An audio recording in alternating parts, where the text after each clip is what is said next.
Office में देर होने के कारण हड़बड़ाते हुए काजल घर पहुंची तो पति राजीव किचन में खड़े थे। काजल यह देखकर हैरान रह गई कि राजीव ने सब्जियां डालकर पुलाव बना लिया था और रायता बनाने की तैयारी कर रहे थे। बेशक किचन कुछ फैला हुआ था, लेकिन फिर भी जिस काम की टेंशन से काजल का दिलो दिमाग भारी हो रहा था वो हुआ मिला तो उसने राहत की सांस ली। उसका तनाव एक क्षण में तिरोहित हो चुका था। यह उसके लिए हर्ष मिश्रित आश्चर्य की बात थी कि राजीव रसोई का काम करना चाहते थे। अभी इस झटके को वो आत्मशांत कर रही ही थी कि एक नई चिंता उसे सताने लगी। राजीव को काजल की मदद करने के लिए खाना बना रहे थे, पर सासू माँ वो कहाँ थी? आज पहली बार मैं उसके सामने इतनी देर से आई हूँ। पता नहीं वह सीधे मुंह पर बात भी करेगी या नहीं। काजल अभी भी रसोई में खड़ी सोच ही रही थी कि राजीव ने उसकी आंखों के सामने हाथ लहराया। नींद से जागो मैडम, अब तक तुम्हें बचाने के चक्कर में माँ की लल्लो चंपो कर रहा था, अब आगे तुम खुद संभालो, माँ बहुत गुस्से में है। अभी कह रही थी बहू बेटियों का इतनी देर तक बाहर रहना ठीक नहीं। ऐसे जॉब का भी क्या फ़ायदा जो आदमी को घर ही भुला दे। हम पहली बार यहाँ तुम दोनों के पास आए हैं, कम से कम हमारा ही लिहाज कर लेती। अभी ये हाल है तो आगे पीछे पता नहीं क्या करती होगी। पति की बातें सुनकर काजल के हाथ पैर ठंडे हो गए। काजल और राजीव की शादी को अभी 3 महीने ही हुए थे। काजल जहां अपने माता पिता की एकलौती संतान थी, वहीं राजीव अपने 3 भाई बहनों में से सबसे छोटे थे।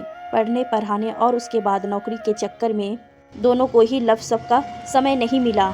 सही समय पर पेरेंट्स ने मिलवाया तो दोनों को ही एक दूसरे का साथ भाग गया। इसमें इस बात की बहुत बड़ी भूमिका थी कि दोनों एक ही शहर में मुंबई में जॉब करते थे। चटमंगनी पट बेहा हुआ और शादी के फौरन बाद ही दोनों अपनी नौकरी के कारण कानपुर से मुंबई आ गए थे। अभी एक दूसरे को जानने समझने की कोशिश कर ही रहे थे कि पिछले हफ्ते राजीव के माता पिता उसके साथ समय बिताने की इच्छा लिए उसके पास रहने आ गए थे। काजल को यूँ तो अपनी सास से कोई परेशानी नहीं थी, लेकिन उसकी ज़रूरत से ज़्यादा अनुशासित जीवन जीने की आदत कभी कभी काजल को परेशान कर देती थी। राजीव की माँ एक अध्यापिका थी और कुछ दिन पहले सेवानिवृत्ति हुई थी।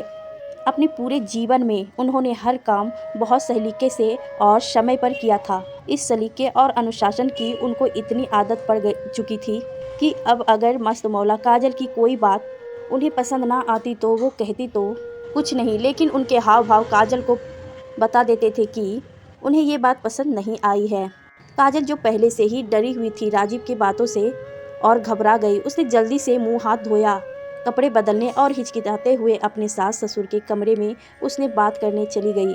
अरे काजल आ गई, आज बहुत देर हो गई। उसे देखते ही सास के मुंह से निकला वो हाँ माँ। काजल ने कुछ कहने की कोशिश की, इससे पहले ही उसकी सास ने उसे टोक दिया, तुम्हारा चेहरा पीला पड़ गया है, बहुत थकी हुई लग रही हो, जाओ जाकर खा पीकर समय पर सो जाओ। काजल को कुछ समझ नहीं आ रहा था, माँ इतनी शांत कैसे है? शायद ये तूफान से पहले ही शांति है। सोच में डूबी काजल के मुंह से निकला, माँ आप और पापा खाना। बाकी शब्द उसके मुंह में ही रह गए। तुम्हारे पापा और मेरे लिए मैंने दलिया बना लिया था, तुम जानती हो हम ज़्यादा लेट खाना नहीं खाते। सास की बात सुनकर काजल के दिमाग में अनार फूटा। आ गई अपने रूल्स एंड रेगुलेशन पे, अब क्लास लेगी मेरी। सासू माँ की आवाज़ ने उसके दिमाग के सरपट दौड़ते घोड़े को फिर से ब्रेक लगावा। तुम दोनों के लिए पुलाव राजीव ने बना लिया है, कुछ और चाहिए तो बता दो, मैं बना देती हूँ। अपनी सास की बात सुनकर काजल सकपका सो उनका चेहरा देखने लगी, मानो कोई चोरी पकड़ी गई हो। इतना हैरान मत हो बेटा, मैं जानती हूँ कि कभी कभी मेरा व्यवहार कुछ ज़्यादा ही सख्त हो जाता है, क्योंकि मुझे लगता है कि हर व्यक्ति को अपनी जिम्मेदारी समय अनुसार निभानी चाहिए।